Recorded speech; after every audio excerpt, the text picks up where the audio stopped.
Mata upu se furulima o taulanga matu la fono ese. Ua fetala mai fo Yehova ia Mose ua whapea mai. Ia e whai atu i le whanau ngā Israelu. Ia whapea atu i ante i lantou. Pe au tau o antu i le nuu tau te mawai, o te whaina atu ai i ante o tau. O tau fia whai se taulanga e whai le afi i a Yehova. O le taulanga mō, po se taulanga e whaatau nuai se mea o tau tō ai. Po se taulanga o tau loto i na whai.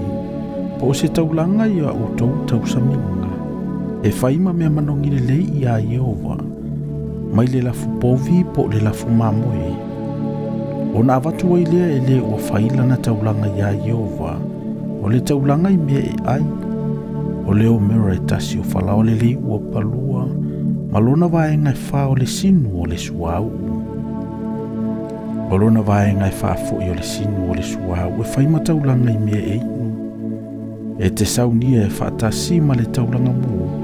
Po le isi taulanga e wha tatau i le tama i mamu e tasi. A o le taulanga i mea e ai mo le mamu e poa. E te whaia le i o mera e lua o whala o le lei o palua malona vaenga e tolu o le sinu o le suau. O le waina fo i e whai ma taulanga i mea inu. O lona vaenga e tolu o le sinu e te avatu ai. E whai ma mea manongi le lei i a Yehova. Ai a whai o le povi po ai te whai a i le taulanga mu. Po se isi taulanga e whataunu o le mea na tauto ai. Po le taulanga whaafetai i a Yehova. O na au mai le e ia whaatasi ma le povi po o le taulanga i mea e ai. O mera e tolu o whalawa le lei o palua ma le vairuanga le mu o le sinu o le suau. E te au mai ei fo i o le vairuanga le mu o le sinu o le suau e whai ma taulanga i mea e inu. O le taulanga e whai lea filea, o le mea manongi le lei i ha Yehova.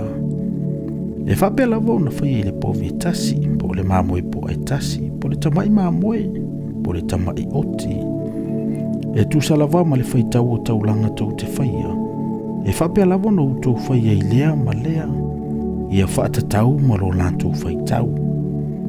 E whapea o na whaia ia mea e tangata o le nuu. Pe a whaia taulanga e whai le afi, o le mea manongi le lei i a Yehova.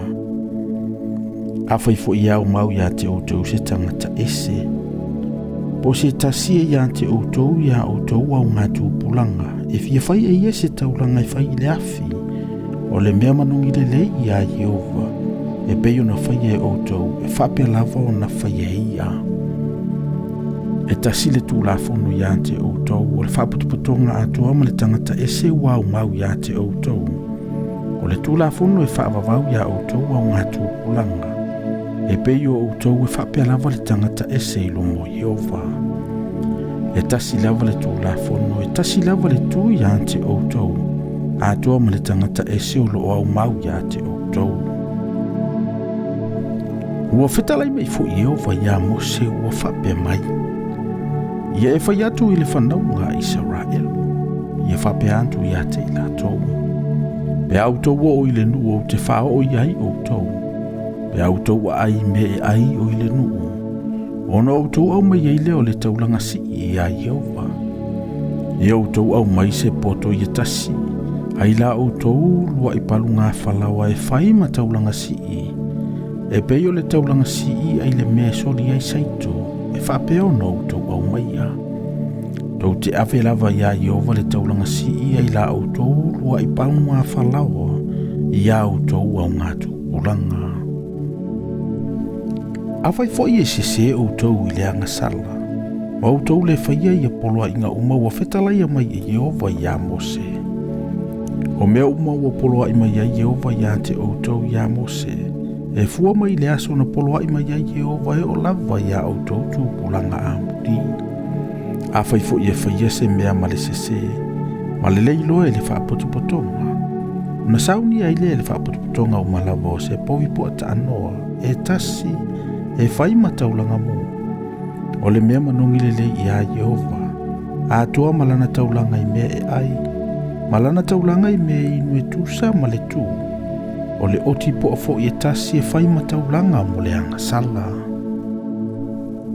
Ona fai eile le osi taulanga o le tongi o la mo le whaputuputonga o malawa o le whanauha Israelu.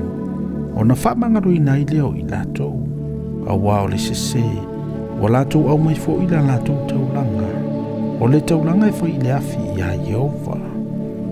O la latou taulanga fo i mo le anga sala i lumo Yehova o noro latou sese. Ona whamangaro i nai leo le whaputuputonga o mo le whanauha Israelu. Ato fo i mo le tangata e se wau mau ia te i latou. A wana sese le no uma. Awai foi e sese i le anga sala se tangata i to tasi. Ona au mai e le e ia si o ti whawhine e tasi lo na tausanga. E whai mataulanga mo le anga sala. Ona whai e le o si taulanga le tongi o la mo le tangata o le na sese i le anga sala. Pe a sese i lu mo Yehova. E tongi o la inai o ia. Ona whaamanga lo inai le o ia. E tasi lava le tūlafono ia te o tau i le uanga sala i le sese. O le tangata moni o le whanaunga Israelu, a toa mo le tangata ese wau mau ia te i latou. A o le tangata na te whaia se mea ma le whaamau alunga. Po se tangata moni o le nuu po se tangata ese, ua whaiwhaia lava i o Yehova, ia wawai ese ina le tangata i lona nuu. A wā ua inosia ia le upo Yehova, ua solia fo ia iala na poloa inga. E matu awa vai e se ina lava le tangata, e ia te ia lava la nanga sala. Sa i le vao le whanaunga Israelu, ua iloa i lato o le tangata na whai seu i le aso sapati. O i lato fo ina iloa o ia o whai seu, ua lato au mai o ia ia Mose, ma Aarona, ma le whaaputuputonga o malava. Ona lato tu ina atua ile o ia leo ina. A waele ilonga se me e whai ia te ia. Ona whetalai mai eile o Yehova ia Mose. E matua whasi o tia le tangata. E whetongia o ia i maa e le whaputuputonga o mai tua o le tongala wapi. Ona taitaina le o ia e le whaputuputonga o mai tua o le tongala wapi. Ma lato whetongi ia te ia i maa. Ona oti eile o ia. E pei ona puloa i mai ai o Yehova ia Mose. Ua fitalai mai fo i Yehova ia Mose ua whapea mai. Ia e whai atu i le whanaunga Israelu. Ia whapea atu ia te i latou. Ia latou whaia mo i latou o tu upao i pito latou o fuia latou au ngatou pulanga. Ia latou tu fo i le si uli lungo le tu upao i le tafa. E whai fo i lea ia te o tou ma tu upao. Ina ia o tou wa ai iai. Ma ia o tou mana tunatu ai poloa inga o mai Yehova. Ma ia o tou whaia. Ina nei usi tai o tou ia o tou loto mo o tou mata. A wao mea ia ua whase seso o inai o tou. Ina ia o tou mana tua. Ma ia o tou whaia o poloa inga o malava. Ia pa ia fo i o tou molo o tou atua. O au lava o Yehova lo o tou atua. O le nau mai au tou i le nuo ai kupito. Ina ia whaia umo o tou atua. O au lavo Yehova lo o tou atua.